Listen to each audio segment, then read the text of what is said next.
Hello, my name is Vijay Jayaraman, and I graduated from UCSB with my PhD in 1994. Currently, I'm the founder and principal investigator of Praevium Research, which I started in 2001. We're currently developing lasers for medical and environmental sensing. So they're tunable lasers, and they're used in imaging of the eye, imaging of the retina. They're also used in cancer imaging, dental imaging, and gas detection. The first commercial application of our lasers has been in ophthalmic imaging, so imaging the eye and the retina.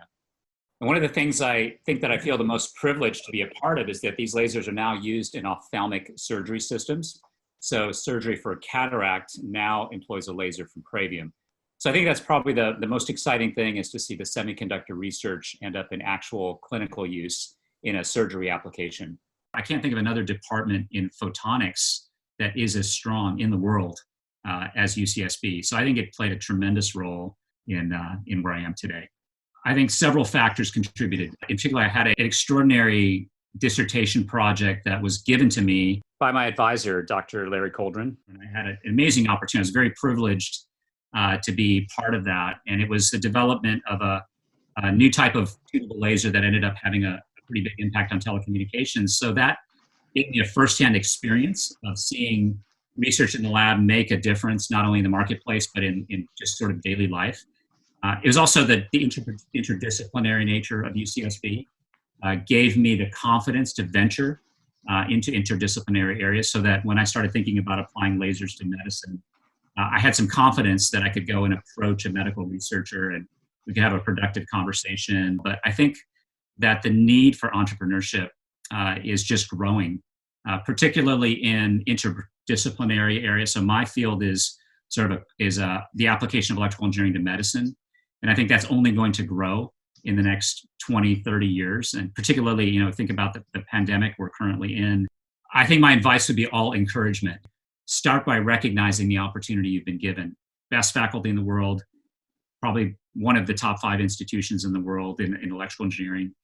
And recognize and take advantage of that opportunity by applying yourself, by getting to know faculty. One of my pieces of advice to undergraduates would be to try to get a window into research early.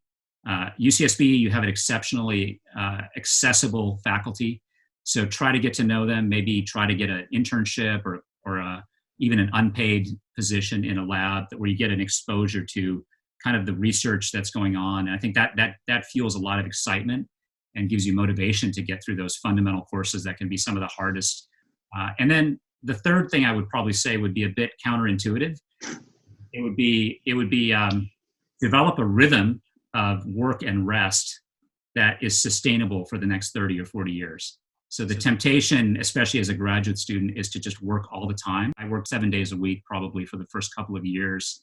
And then at some point, I just decided I was going to start taking Sundays off. I was going to work 6 days a week. It's a habit I've continued since then for about 30 years.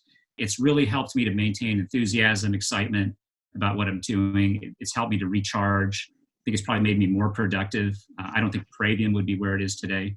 Just philosophically, ethically, I think I want to be a person who's helping to pass on what I've learned in terms of problem solving and getting students to work on really important problems, not only economically, but also important problems that affect human life, such as medicine. I want to be able to influence students to take their talents into those areas that can make an impact. Those are things I'd love to just sort of instill in students that are out there and show them and make them believe they could actually make a difference in those areas.